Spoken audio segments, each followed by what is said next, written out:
Começa agora o podcast Agro e Prosa com o jornalista Divino Ronaldo. Esse podcast tem por objetivo falar do agronegócio de um jeito descontraído, fácil e descomplicado.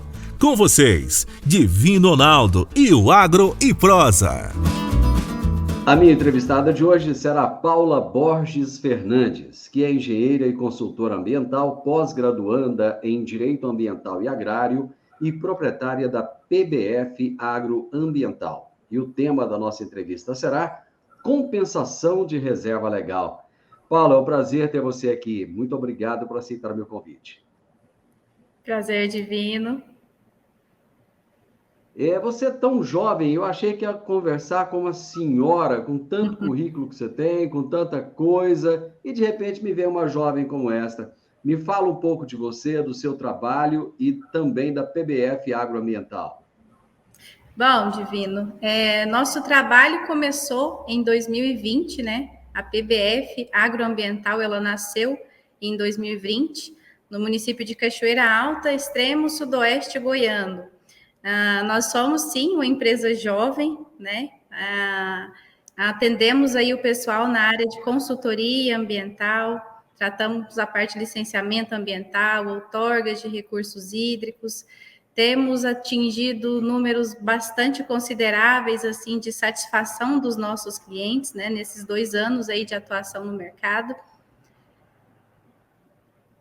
Me conta por que você abriu a empresa em Cachoeira Alta. Você é daí de Cachoeira Alta? Sim, somos aqui de Cachoeira Alta. Atendemos o estado inteiro, Goiás, todo o estado de Goiás e algumas regiões fora de Goiás também. Temos cliente hoje na Bahia, em São Paulo, Mato Grosso, não estamos limitados só a Goiás, não. Somos filhos de Goiás, nascidos aqui, né? Uma empresa recém-nascida, mas temos clientes fora do estado também.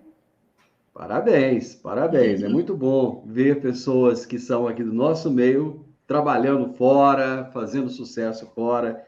Isso é muito importante. Paula, você já citou aí um pouco dos trabalhos que a sua empresa realiza, mas vamos falar um pouco mais deles. Quais são as áreas em que vocês auxiliam os produtores rurais na regularização de documentos ambientais? Bom, Divino, nós atuamos com licenciamento ambiental, outorgas, né, autorização para uso da água, na irrigação, na piscicultura. Atuamos também no setor de energias renováveis, através do tratamento de resíduos agropecuários para produção e geração de energia elétrica. Atuamos no setor mineral também, na mineração, e gestão da água também, gestão ambiental rural também, trabalhos específicos para o produtor rural. Toda a parte de regularização ambiental a gente faz. E essa é uma área que tem crescido muito, tem havido bastante demanda, né? Bastante demanda. O produtor, cada dia que passa, ele está mais atento aí ao mercado e mais atento também, mais preocupado em trabalhar de acordo com a legislação ambiental para não ter nenhum contratempo, trabalhar tranquilo, produzir sossegado. Eu acho que uma coisa que as pessoas precisam de entender é que o produtor rural ele tem essa preocupação porque a nossa legislação ela é muito rigorosa, não é, Paulo? Sim, nós temos uma legislação moderna, porém rigorosa, que não dá muita abertura assim para que seja feito algo que vá prejudicar o meio ambiente e as gerações futuras lá na frente. Não que isso vai travar o desenvolvimento sustentável, muito pelo contrário. É uma legislação que trabalha a favor do produtor rural e que sim, ela prioriza o desenvolvimento sustentável, produzir, porém respeitando o meio ambiente, né? Produzir e preservar. E por mais que essa legislação seja rigorosa, os clientes, principalmente lá de fora, continuam exigindo cada vez mais, né? Por exemplo, a Europa, para comprar produtos do Brasil, sempre uma exigência muito grande, né?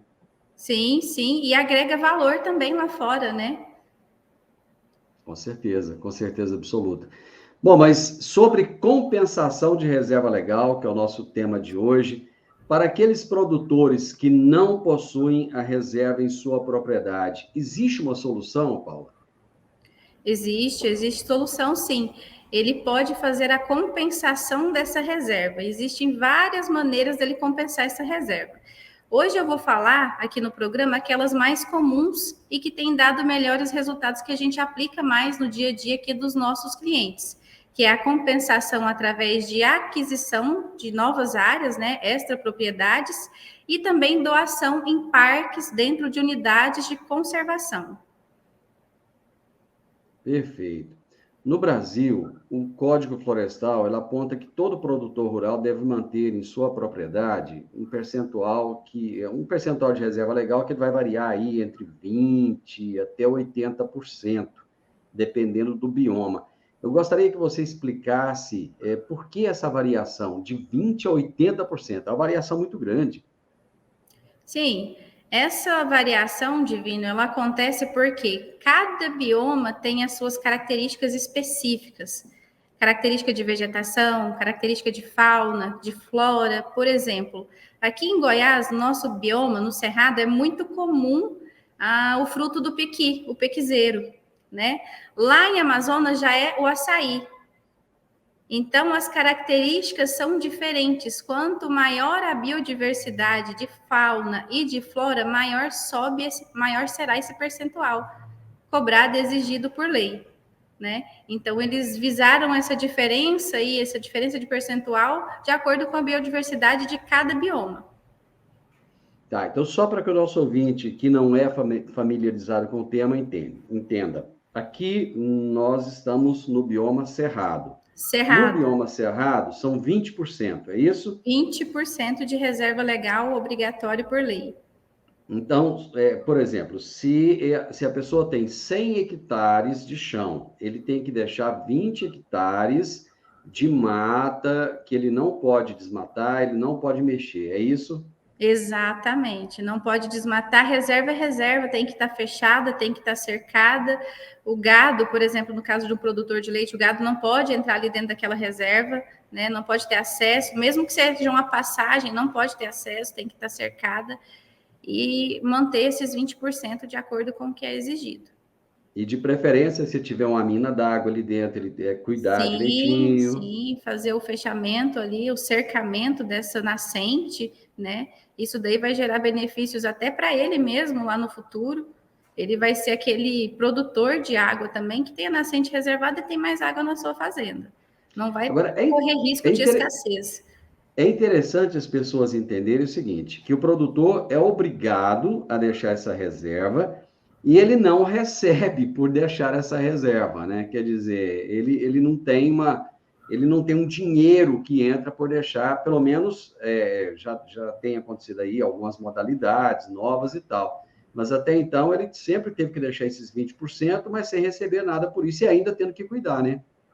Exatamente. Ele não recebe, assim, vamos dizer, financeiramente, mas esse ganho ambiental vai retornar para ele no futuro. De que maneira? De que maneira? Ele não vai correr risco de ter uma escassez de água dentro da propriedade dele, por exemplo, ele não vai ter risco de ocorrer erosões na propriedade dele.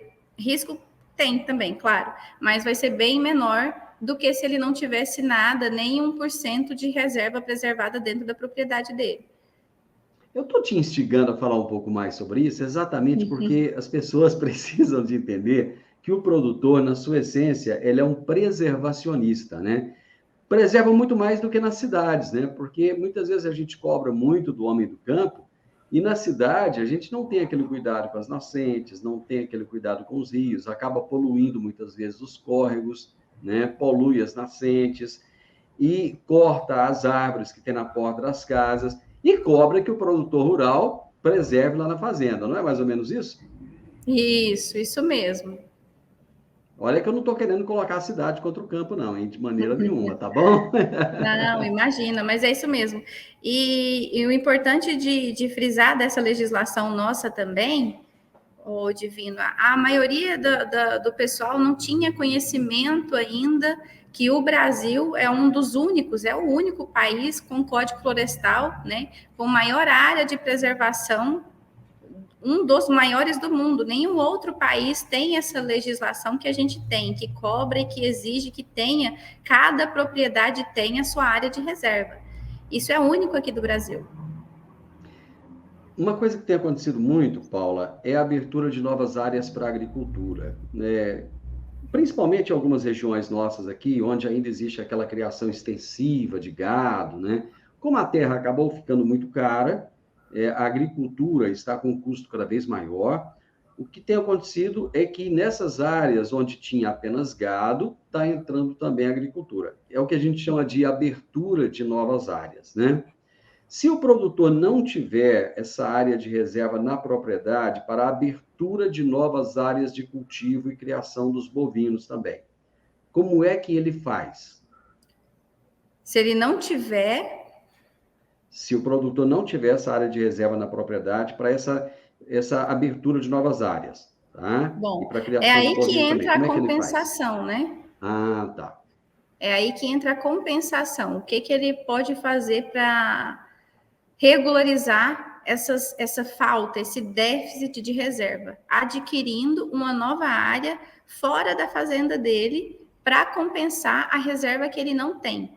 Então, ele vai primeiro procurar um profissional especializado, né? Vai tratar de resolver todas as dúvidas dele. Esse profissional, no caso, nós fazemos esse serviço, vai orientar ele a disponibilidade de áreas para doação dentro de parques, dentro de unidades de conservação.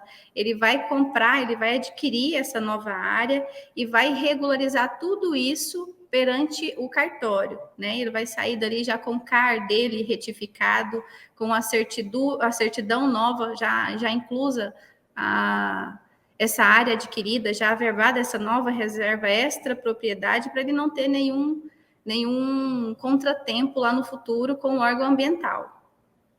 Deixa eu tentar esclarecer um pouquinho melhor isso aí, tentar entender um pouquinho melhor.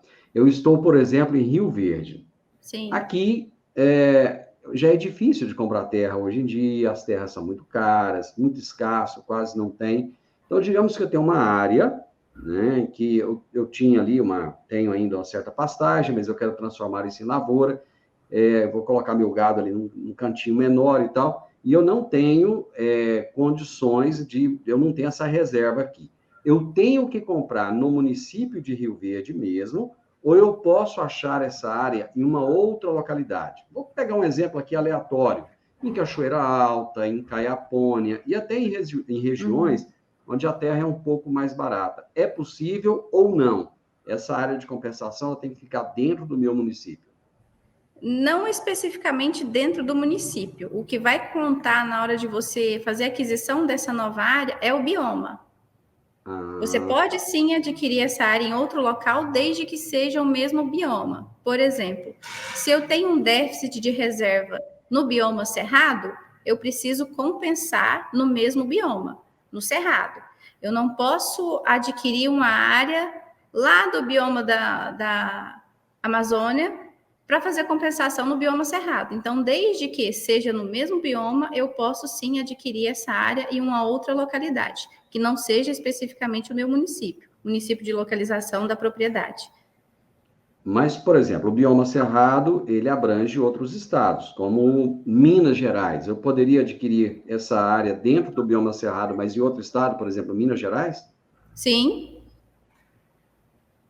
Essa possibilidade, ela existe, então. Sim. Perfeito. Uma outra coisa que eu quero entender, e aqui na nossa região, principalmente na sua região, é muito comum, as áreas de APPs, né, que até o pessoal usa muito para as áreas próximas ao lago para fazer rancho e tal. Aqui já não é tão comum, mas tem os rios, lógico, tem área de APP também. Essa área de APP, ela pode ser contada como área de reserva, ou ela é contada como área de reserva, ou não? Divino, o ideal é que ela não seja contada como área de reserva, é o certo. Porém, nada impede por lei que ela seja compensada. Por exemplo, se você tem uma fazenda, Divino, e ali você precisa dos 20% de reserva, você não tem, você tem 15%, e você complementa 5% com reserva, com APP? Pode, não tem nada que vá te impedir. O que acontece quando você faz esse tipo de procedimento, complementar a reserva com APP, é que você vai ficar engessado. O órgão ambiental... Me explica isso melhor aí, se ficar engessado. Deixa eu entender. O órgão é o seguinte, engessado no sentido de não poder solicitar nenhum tipo de limpeza de pastagem, nenhum tipo de desmatamento, nada. Nada que vai interferir na vegetação. Por quê? Eu disse engessado porque o órgão ambiental, ele entende que se o produtor não tem os 20% de reserva que ele é obrigado a ter, ele precisou complementar essa área de reserva com APP, como que ele ainda vai pedir para fazer uma limpeza de área, um desmatamento, sendo que nem reserva legal suficiente ele não tem. Então, é nesse sentido que o produtor fica engessado. Ele não tem mais ali, não pode entrar com nenhum pedido para limpeza de área, para desmatamento, nada. Mas é possível, por exemplo, o produtor utilizar essa APP para complementar a reserva dele e futuramente ele comprar uma área fora, colocar essa área como se fosse uma compensação e vir a utilizar um pouco da reserva que ele tem hoje? Sim, no futuro ele pode fazer isso sim. E aí o que a gente vai fazer é uma retificação no cadastro ambiental rural dele, que é o CAR, né? A gente vai corrigir essa área, tirar ela ali sobrepondo a reserva e fazer a regularização, complementando os 20%. Eu tenho muitos ouvintes que gostam do programa, gostam do tema, gostam do agronegócio, mas não tem muita intimidade. Eles são de outras áreas, mas gostam. Tem até a dona de casa, para você ter uma noção, que ouve aqui e que acha bacana para se sentir informado. Eu gostaria que você explicasse direitinho o que é esse tal desse CAR, que tanto se fala nele. O CAR é um cadastro ambiental rural. É um instrumento que o governo utilizou para cadastrar todas as propriedades do Brasil e assim poder monitorar mais de perto. O que consta nesse cadastro? Como é que ele é feito? Onde que ele é feito? O que precisa para fazer ele? Então, o que consta no CAR? A área da fazenda, né? Toda delimitada. As áreas de uso restrito, reserva legal e APP. Geralmente ele é feito por um profissional, pode ser um agrônomo, um topógrafo, né? Um agrimensor. E ele é feito direto no sistema do governo, que chama SICAR. E o que o produtor faz com esse documento? Ele serve em que casos? Onde é que ele vai usar isso? Principalmente, ele é um instrumento que é indispensável para todo produtor rural ter ele hoje. Ele veio também junto com a lei, com o Código Florestal. Mas o que impede dele não... qual vai ser o dano que ele vai ter se ele não tiver esse CAR? É a instituição financeira, principalmente. Além de órgãos ambientais, também governamentais. Se ele for solicitar, por exemplo, um custeio no banco, ele não consegue. Se ele não tiver o cadastro ambiental rural, onde a instituição vai acessar, vai ver lá as imagens de satélite da fazenda dele, vai monitorar, vai passar tudo ali de perto no satélite, ele não consegue esse custeio no banco, por exemplo. Isso é obrigatório ou é recomendado, esse CAR? Ele é recomendado, mas de certa forma obrigatório. Porque o produtor não consegue fazer nada hoje se ele não tiver um cadastro ambiental. Para você ter uma ideia, Divino, os pecuaristas, criador de gado, ele não consegue nem vender o gado se ele não tiver o cadastro ambiental rural. Quem vai comprar, quem vai transportar, não aceita, nem fecha outro serviço se ele não tiver o cadastro ambiental rural. Eu sei que isso não é bem o tema que a gente deveria falar, não, mas eu acho que é importante a gente trazer esse tipo de informação. Só mais uma pergunta fora do nosso tema aqui. É fora, mas não está totalmente fora, está mais ou menos dentro também. Qual é a diferença do CAR e do georreferenciamento? Bom, o georreferenciamento e o CAR são complementares. A fazenda ela precisa ser georreferenciada para poder ter um CAR fidedigno. Entendi. Ela precisa ser demarcada, né, pelo profissional, pelo agrimensor que vai lá, faz todas as demarcações diárias para depois jogar tudo isso daí, todas essas informações reais dentro do sistema do CAR, que é o SICAR. Né? Muitos profissionais utilizam outras plataformas online, né?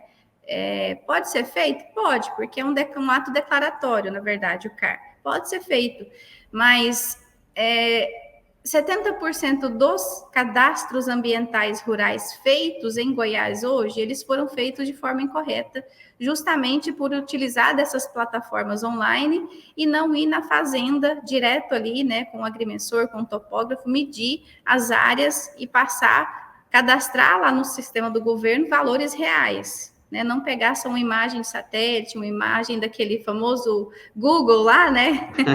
O pessoal gosta muito. É uma economia que pode trazer problema depois. Com certeza, com certeza. Ótimo. Uma outra duvidazinha aqui. Digamos que eu tenha 4 árvores que estão ali, eu precisava de tirar aquelas 4 árvores, estão me incomodando. Eu posso ir lá e meter o machado naquelas 4 árvores, então passar ali o motosserra, derrubar sem problema, ou não? Eu tenho que, digamos que eu seja um produtor rural, eu preciso de uma autorização para isso, como é que funciona?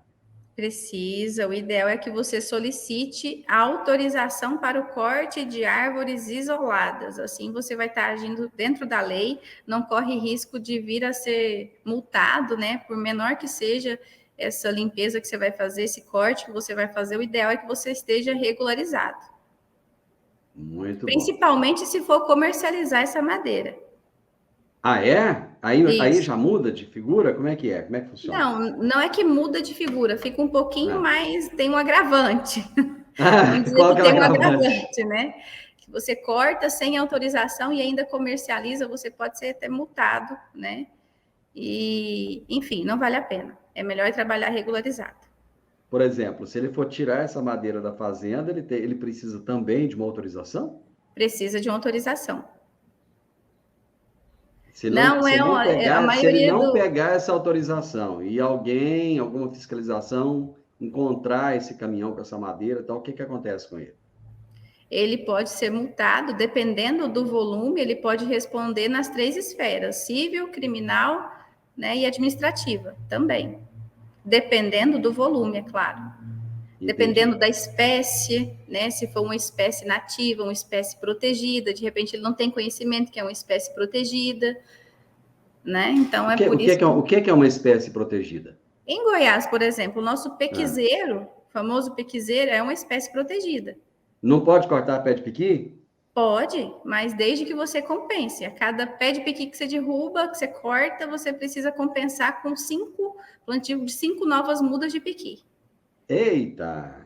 Não, que mais que é protegido? não pode piqui? Acabar com o piqui do Goiás, não, Divino. Ainda mais agora que tem o piqui sem espinho, agora ele tem que proteger mesmo, né? Tem mais alguma espécie aí que você lembra, Paula? Tem várias espécies protegidas. Tem várias espécies. Muito bem. Uma outra coisa que me chama a atenção aqui é o seguinte: é muito comum pegar fogo na área de reserva ou na área de APP, seja por imprudência ou muitas vezes esse fogo acontece até por um raio ou por uma rede de energia que passa próxima e pegou fogo na pastagem e, enfim, acaba queimando. O produtor ele tem responsabilidade sobre essa área que está queimando ou não?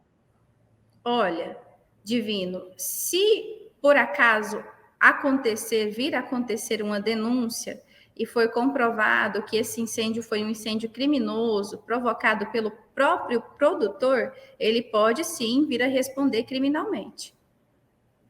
Se for comprovado, né, o incêndio, a culpa desse produtor, se ele foi um incêndio provocado, ele pode sim responder criminalmente. Ok. Mais uma dúvida que eu tenho aqui. É possível fazer uma compensação por doação de área? Sim, é possível fazer essa compensação. Inclusive, a gente trabalha com banco de áreas.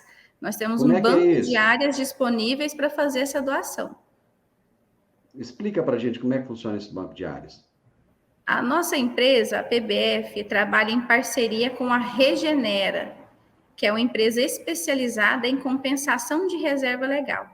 A Regenera, ela possui um banco imenso de áreas dos diversos biomas, Cerrado, Mata Atlântica, Amazônia, ela já tem esse banco de áreas disponíveis, ela já comprou, ela já adquiriu essas áreas. E ela tem essas áreas disponíveis para repassar, né, para quem tem esse déficit de reserva. Então, são áreas que a gente faz essa aquisição e e doa para o Estado, de preferência dentro daquelas unidades de conservação. Então, esse produtor que tem esse déficit, ele deve procurar, né, um profissional, uma empresa especializada.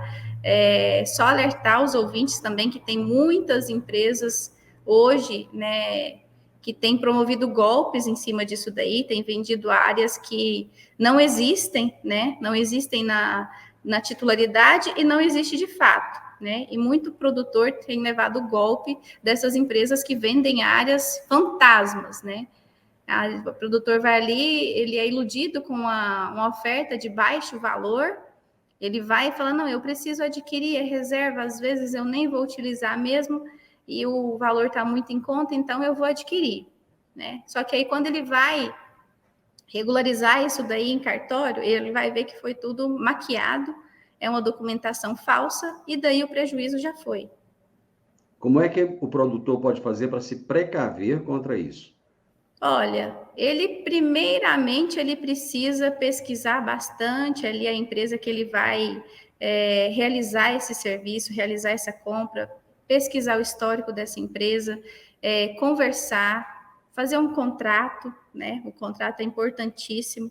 Hoje, só um exemplo para você, para os ouvintes também, a gente trabalha com a aquisição de áreas, esse produtor ele só vai nos pagar de fato o serviço, de fato, essa área, quando ele tiver com tudo regularizado, certidão nas mãos, escritura nas mãos e o CAR retificado em mãos. Isso também é até uma forma de garantir, né, que ele não vá levar um golpe, que ele possa ter mais confiança em adquirir essa área. Ele só vai pagar, ele só vai colocar a mão no bolso quando ele tiver com toda a documentação, tudo regularizado em mãos. Antes disso, nada. Ô Paulo, só para a gente finalizar, caso o produtor tenha sido notificado ou então autuado, ou até mesmo tenha tido a sua propriedade embargada pelo IBAMA ou então algum outro órgão ambiental, seja estadual, municipal, o que ele deve fazer? Bom, quando ocorre dele ser multado, autuado, notificado, primeira coisa, buscar uma assessoria jurídica e ambiental. Ele vai precisar dessa assessoria. Essa assessoria vai ajudar, vai orientar ele a fazer um acordo, né, com o órgão ambiental, vai instruí-lo, o passo a passo que ele deve seguir a partir daquele momento. Vamos agendar também com ele, entre ele e o órgão ambiental, audiência para fazer esse acordo, e fazer uma vistoria na área também, para ver se de fato é aquilo ali que foi notificado e autuado, está de acordo, né? Fazer o levantamento completo dessa área que foi notificada ou embargada, para poder regularizar. Paula, parabéns pelo seu trabalho, muito obrigado, você foi fantástica aqui, trouxe informações muito relevantes. Te agradeço imensamente, tenha um ótimo dia. Obrigada. Eu que agradeço pela oportunidade e pela participação, viu? Gente, que show, hein? Que show esse bate-papo. Eu entrevistei hoje a Paula Borges Fernandes, que é engenheira e consultora ambiental e é pós-graduanda em Direito Ambiental e Agrário e é proprietária da PBF Agroambiental, lá em Cachoeira Alta, mas trabalha para o Brasil inteiro. E o tema da nossa entrevista foi compensação de reserva legal. Eu tenho certeza que você gostou desse vídeo, não gostou? Deixa um like, fala que gostou, deixa o seu comentário, fala se você entende um pouco desse assunto e compartilhe com pessoas que precisam dessa informação. Informação, conhecimento só tem importância, só é relevante quando é compartilhado. E acima de tudo, você quer que eu continue com os vídeos? Então, se inscreva nesse canal. Um grande abraço para você. E até a nossa próxima prosa. Tchau, tchau. Você ouviu o podcast Agro e Prosa. Se gostou, compartilhe, recomende e nos siga nas diferentes plataformas de podcast.